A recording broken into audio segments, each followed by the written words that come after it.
ایک شرابی نوجوان تھا، گنہگار تھا، بدکار تھا، سیاہکار تھا، اتنا تھا کہ اس نے ساری زندگی اپنے کریم رب کی ذات کو ایک سجدہ بھی نہیں کیا تھا۔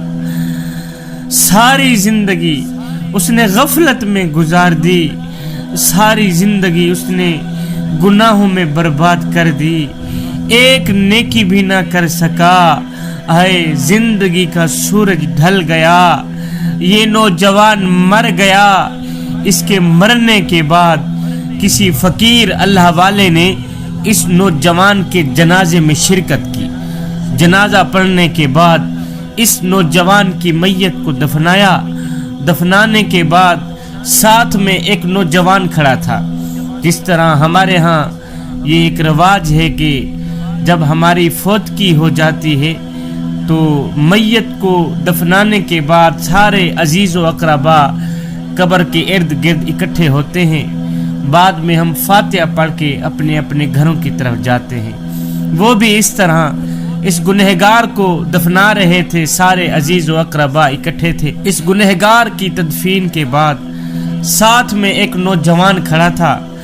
اس نوجوان سے اس فقیر اللہ والے نے پوچھا، اے نوجوان، میاں تیرا کیا خیال ہے؟ اگر یہی نوجوان جس کو ہم نے ابھی دفنایا ہے، دفن کیا ہے، یہی شخص جس کو ہم نے ابھی دفنایا ہے، اگر یہ دوبارہ دنیا میں پلٹ کر آ بھی جائے تو اب یہ کیا کرنا پسند کرے گا؟ جس کو ہم نے ابھی دفنایا ہے نا، جس کا ابھی جنازہ پڑا ہے، ابھی جس کو دفنایا ہے، اگر یہ اللہ کے حکم سے دوبارہ پلٹ کر دنیا میں آ بھی جائے تو اب یہ کیا کرنا پسند کرے گا؟ تو اس نوجوان نے کہا، بابا جی اگر یہ دوبارہ دنیا میں پلٹ کر آ بھی جائے تو اب یہ توبہ کرنا پسند کرے گا، اب یہ استغفار کرنا پسند کرے گا، اب یہ قرآن پڑھنا پسند کرے گا، اب یہ روزے رکھنا پسند کرے گا۔ یہ سب کچھ سننے کے بعد اس فقیر کی چیخ نکل گئی، رو کر کہنے لگا، بیٹے مرنے والا تو یہ کام نہیں کر سکا، تم ضرور کر لینا۔ بیٹا مرنے والا تو توبہ نہیں کر سکا، تم ضرور کر لینا۔ مرنے والا تو اپنی زندگی میں قرآن نہیں پڑھ سکا، تم ضرور پڑھ لینا۔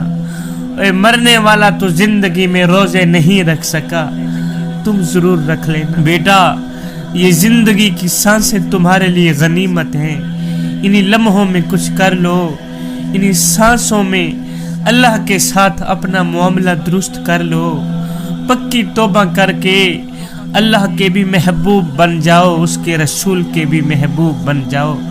میرے کریم نبی علیہ الصلوۃ والسلام نے فرمایا، صحابہ میں اللہ کا حبیب ہوں، میں اللہ کا حبیب ہوں۔ پھر فرمایا جو جوان جوانی میں توبہ کرتا ہے وہ بھی اللہ کا حبیب بن جاتا ہے۔ جوانو آؤ نا اللہ کے حبیب بن جاؤ، آؤ نا اللہ کے دوست بن جاؤ۔ جب تم اپنی ساری زندگی مالک کے نام کر دو گے تو پھر وہ ساری کائنات تمہارے نام کر دے۔ ایک یہ جہان ہے، ایک وہ جہان ہے، ایک دنیا والا جہان، ایک قبر والا جہان۔ ان دونوں جہانوں کے درمیان فاصلہ ایک سانس کا ہے۔ اگر سانس چلتی رہی تو یہ جہان، اگر سانس رک گئی تو پھر وہ جہان۔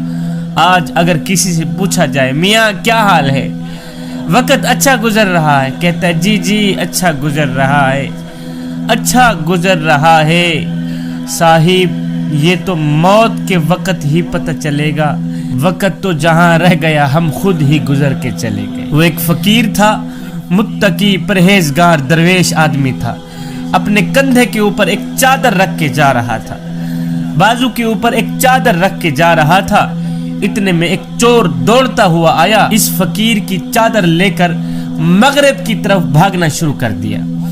اس فقیر نے جب دیکھا کہ چور میری چادر زبردستی اٹھا کے مغرب کی طرف بھاگ رہا ہے تو بجائے چور کے پیچھے بھاگنے اس فقیر نے کیا کیا، ساتھ میں ایک قبرستان تھا، اس فقیر نے قبرستان کی طرف دوڑ لگا دی۔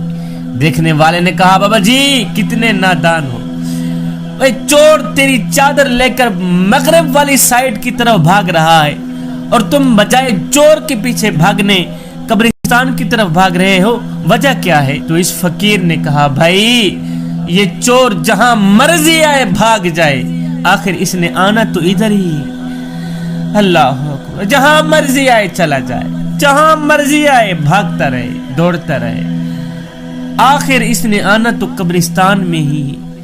میں ادھر کھڑا ہوں، ایک نہ ایک دن یہ یہاں آئے گا تو میں اس کا گریبان بھی پکڑوں گا، ساتھ میں اپنی چادر بھی لوں گا، پھر میں اس سے پورا حساب لوں گا۔ مٹی راتو مٹی ہونا، کادی بلے بلے، اج مٹی دے اتے بندیا کل مٹی دے تھا۔